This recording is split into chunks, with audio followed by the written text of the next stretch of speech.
Got the project. Now, before we start working on the design of the project, we need to get familiar with the terms that we're dealing with structural. So what I wanted to do today is basically go through a structure, and this is any structure, not necessarily a building. We're going to look at it mostly in the case of buildings today because we're using the architectural book. But keep in mind these terms will be for everything, whether you're doing a bridge or even a street sign has structural elements to it, and they're all kind of the same. So what I hope to do today is to start at the soil with the foundation, look at the different types of materials and configurations that we use them for, make sure I define the terms for you and what these individual components do, and we'll just move our way up through the building, through the roof, and hopefully get familiar with all of those terms. And tomorrow, we're going to jump into it and take all the concrete devices and design them out. And then following that, we'll take all the steel devices, design them out, then the wood. Once we've got it all together, then we'll start focusing on how we're going to join everything together, okay, once we got all the elements. So today, let's start with foundations. Okay. So let's jump in your text, and we're going to be all over your text this morning. So first off, as we move to foundations, what does a foundation do? Does anybody remember this? Or take a stab at it? It supports the building. Okay, supports the building. On what? On the ground. Okay, on the earth. Okay. It does support the building. I think maybe a different way to look at that is it transfers the weight of the building to the soil. Because in essence, the soil is the supporting thing, the surface of the earth. That supports everything that we pretty much do. What we want to do is take the weight of the building and transfer it in such a fashion to the soil that nothing moves. Okay? Because that weight's going, regardless of whether we want it to or not. We just have to spread it out enough that nothing is going to move.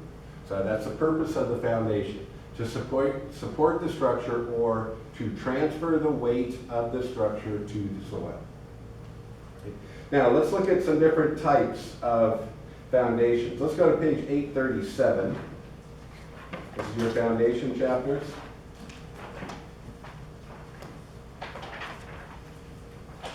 (837) has pretty much most of them on there.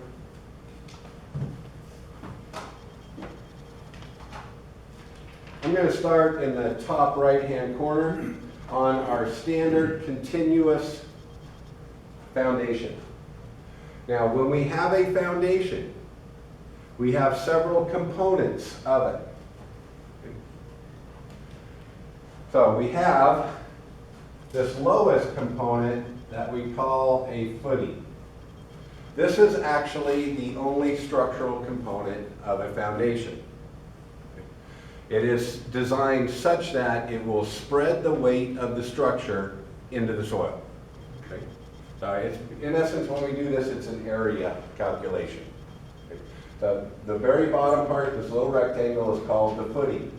Above that, we have a place called the stem wall. What does the stem wall do?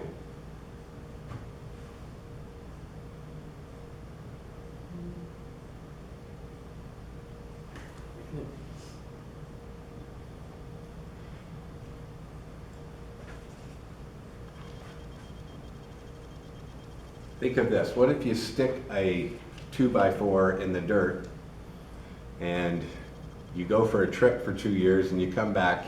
Is that 2x4 going to be usable? It's not, is it? The bacteria in the soil is going to eat it. You'll get some moisture, create some mold. It's basically going to start falling apart on you, right? And so when we use a stem wall, its job is to transfer through the soil horizon. So connect the footing to the floor, but it is that lever arm that moves through the soil horizon. Now, it's the only place we need this is in places where we have freezing. Okay? because I've got to get this so far down, right? Or it's going to freeze and lift. In our area, 24 inches, get below the frost level. This stem wall is just used to make that connection through the soil horizon. If I'm in Arizona or Mexico and designing these, I don't need a stem wall because it never freezes. Never gets that low. See? What do we have sitting on top of the stem wall?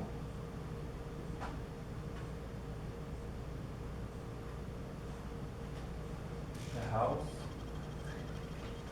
6 inches above. Remember that thing right there? What was that called? The seal plate? Yes. Seal plate. Yep. Okay. What is that for? So that you can build off of the stem wall. Okay, it's a nailing surface, right? We've got to be able to connect to it, and we're transitioning usually from here, from concrete to wood. So we have to get a nailing surface. So generally what we do is we put a pressure treat lumber, we bolt that on with an anchor bolt, and then we can nail our wood sections to it. And that will make the connection. So we're using concrete here, right? Why? Because foundations are in compression.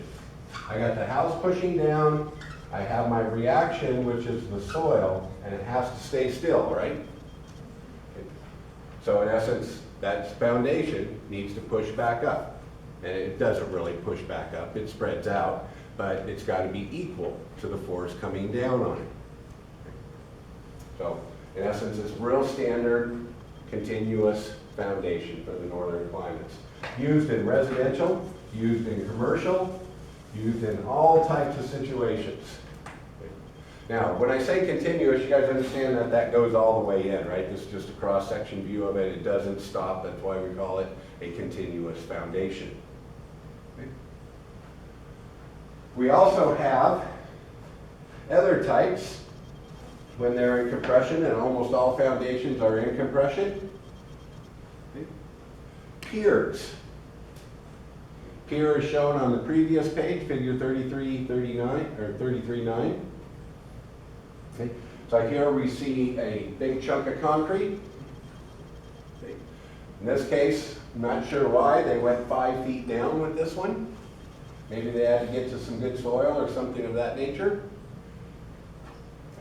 They're coming up with steel on the top. Steel you have to protect from the soil also. Concrete you do not. Okay. Concrete is not a carbon-based item. So therefore, mold, bacteria does not affect it. Okay? It's like rock. So you can put it in the soil and it's not going to change. If you put steel in the soil, it is carbon-based. It is going to deteriorate over time. It's going to rust, things like that, just like wood. Okay? They're both carbon-based materials.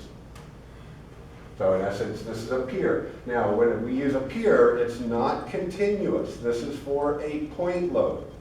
By that, we're putting a bunch of weight on a column, and then we want to transfer that down into the soil. So a pier, it's a one-time foundation for one point load.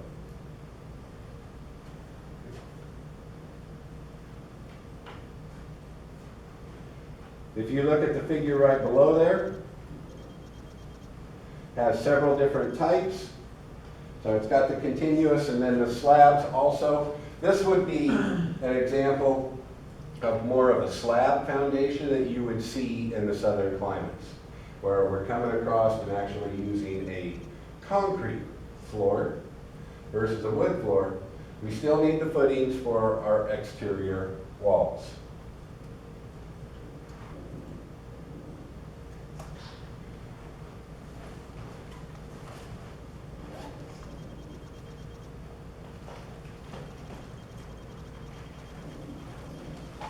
Since we're talking about the foundation and the materials, they're primarily concrete. We will add steel to it. Okay, so just so you know, very rare do you use wood. You can use wood, but it's got to be redwood, cedar, or pressure treat to be in contact with the soil.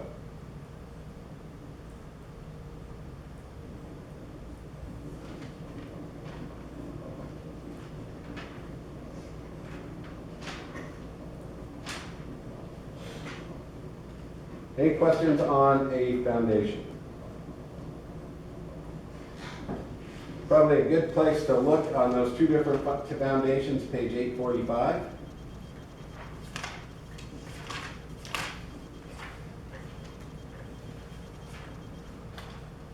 So here we see two figures sitting next to each other. One's a continuous foundation that has all the components on it. And then the other is a pier foundation that shows the point load situation. Piers aren't really used in structures that much until you need interior bearing. And we try not to bear inside of a building. That's always our first deal, is try and get the exterior walls to carry the weight. When we've got to get interior loads, then our chances of remodeling go down a lot, right? And so we're looking to the future. We try and keep away from that. Now, basically, it's a cost analysis, though, that at some point in time you are going to get some interior bearing, and then almost always you're going to be using a pier type of setup right here.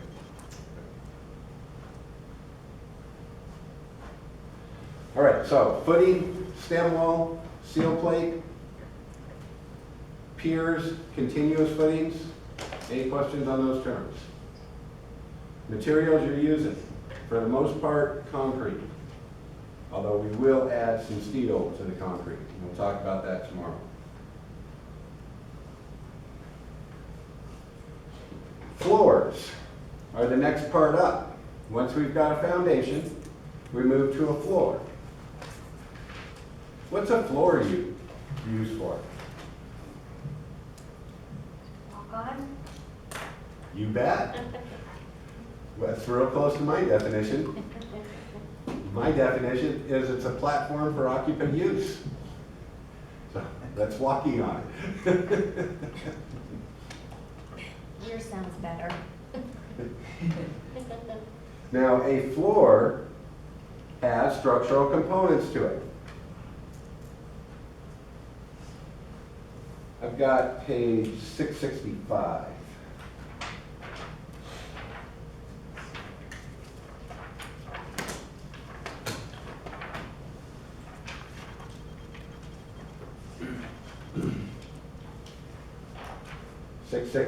Figure 27.5.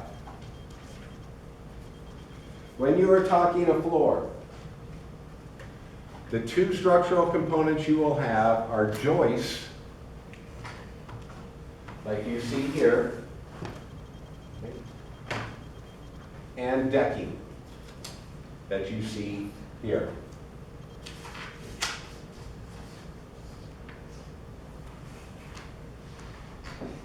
This is only used for a suspended floor.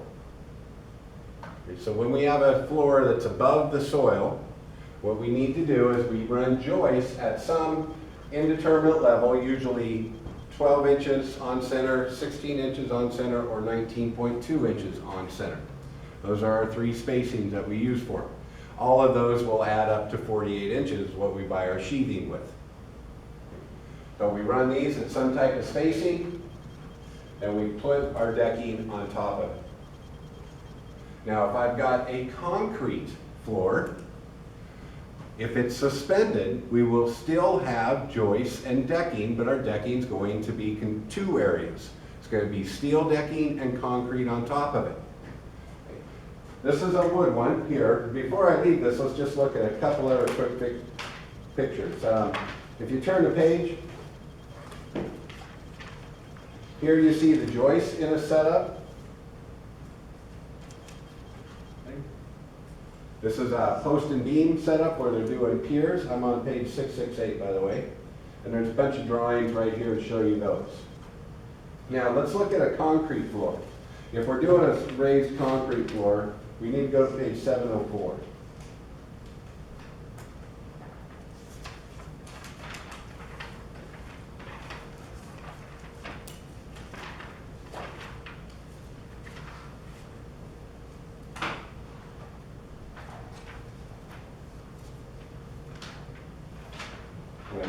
not getting there.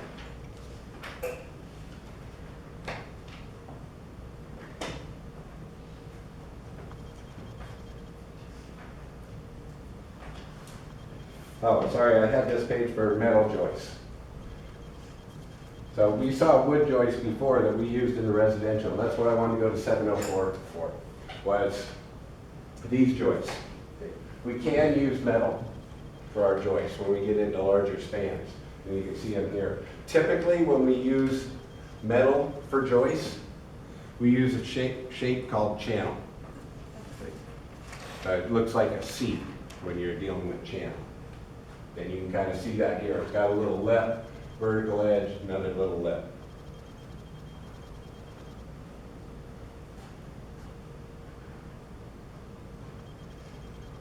So it has to be a certain weight for you to have to use metal. Yeah, we're not going to probably go metal. Metal's a little more expensive, and you also need some special tools to work it a little bit.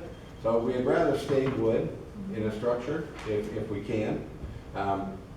Now, certainly with commercial, we've got all those tools and those skills. But on the residential end, it's a little iffy, you know, on what kind of experience people have. Let me go to this. I've got 1066 for my concrete floor. 1066. Okay, so if you use metal joists, you have to use metal throughout. No, you This can picture join them together. shows- You can use what? You can join them together. Okay. You'll see when we get into some of these metal studs, you can screw right into them. Because they're thin enough. You're not big bar steel. It's galvanized stuff. All right, this one's for the concrete floors. Page 1066. When you do a concrete floor that's raised, the problem we have is we need to have something to form the concrete with. And so what we do is we do steel decking. That's what this is. You can see the bottom of it here. These are usually 3 by 12 foot sheets. Okay? Sometimes you can get them up to 6 or 10 or 12 feet. And you set them up there, screw them together. This is the top view of it right here. And we're going to come across and pour concrete across the top of this. When I've got a lot of big spans, this is probably the preferred type. Because I'll pour, what you got to do is you got to picture there's a piece of concrete on here. Okay, so you don't see this is underneath. Notice that there's these channels in here. Okay. In essence, what those channels do is create a web and make them much stronger because you got thicker parts. So there's 4 inches of concrete, and then I've got another 3 inches I'd add for this, creates like a joist. Okay. This one you just see at the bottom of it, where it's ribbed, and that's going to have concrete on top of it. And we leave that in place forever. Okay, so we're just pouring the concrete over it, it's holding it there until the concrete sets, then it takes the weight, carries the floor, you just leave the steel there. So we can use those also. So steel decking.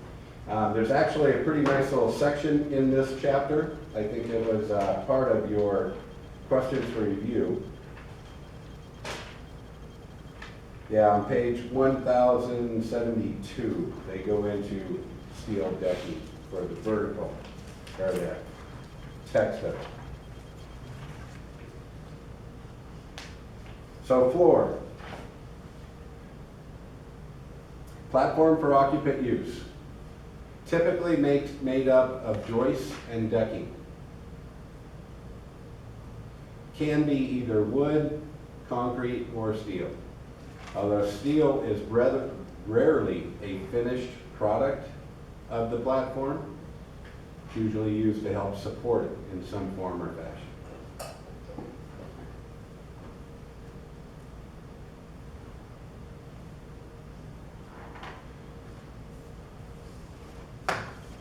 Walls are above the floor.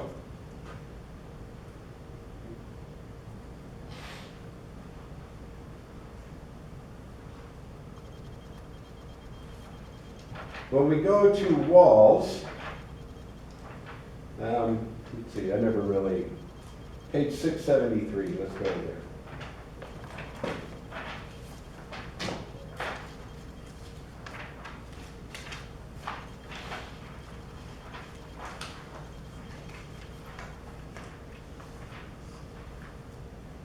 You've already seen wood walls.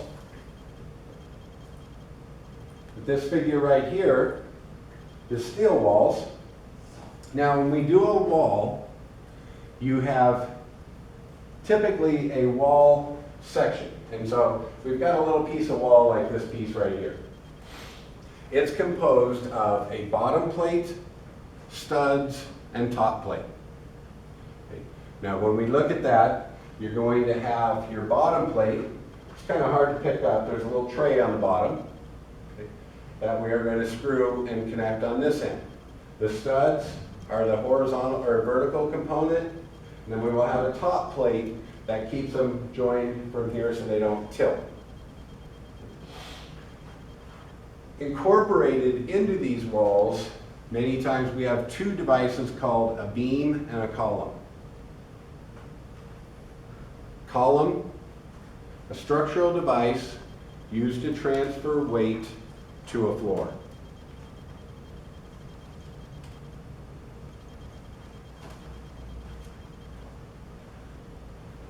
A beam, a horizontal device used to transmit weight sideways to a column.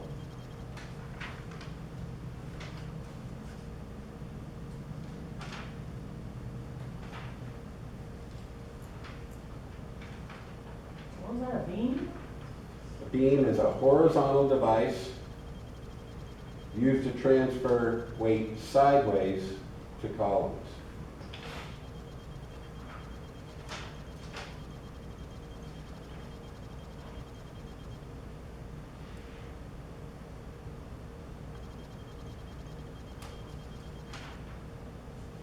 Now that's with wood and steel. With wood and steel we have studs, posts, or columns, and beams. We do get into some other type of wall situations. That's just there. Page 672. Remember SIPs, structural insulated panels? We talked about these in architectural. Basically, it is OSB with extruded polystyrene in it or styrofoam. And it's a structural item, a wall.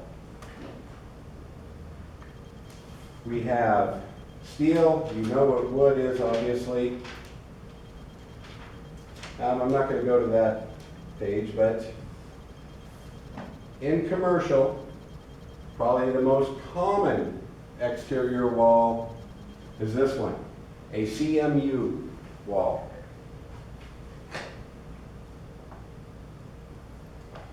The layman's term is cinder block. What we call them here is CMUs, concrete masonry unit.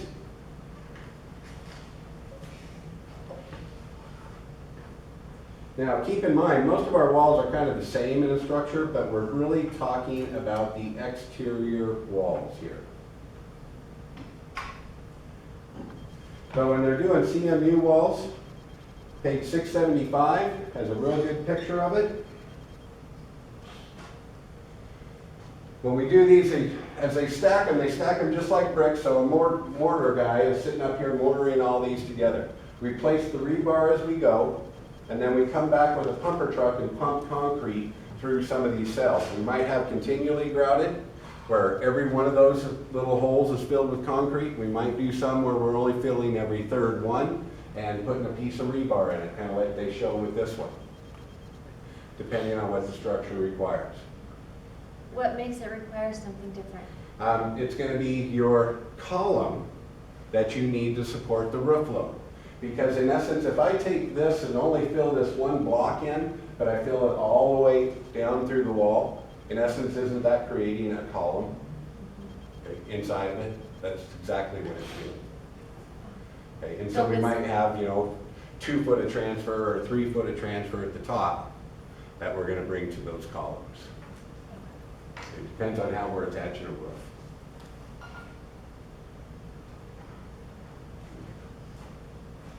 CMUs, without a doubt, the most common.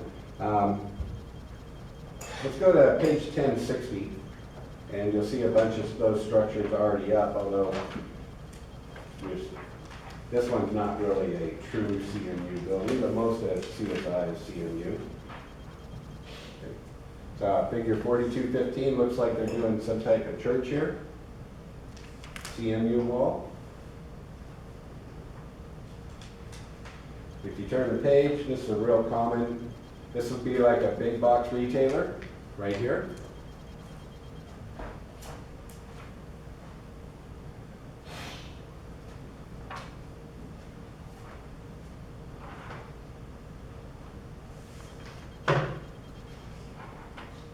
I do have some good pictures of beams in here, so before we leave this, let's look at some beams. Let's go to page 1059, it's just a couple pages back.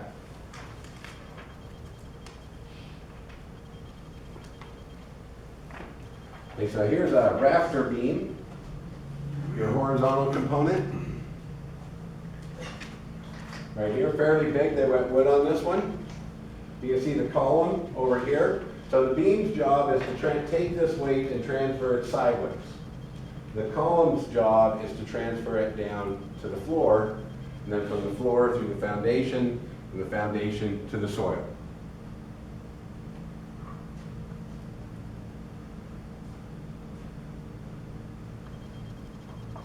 There's a really nice beam right below that. Wish I had one of these. Glulam beam. Why? Oh, they're just pretty. Oh.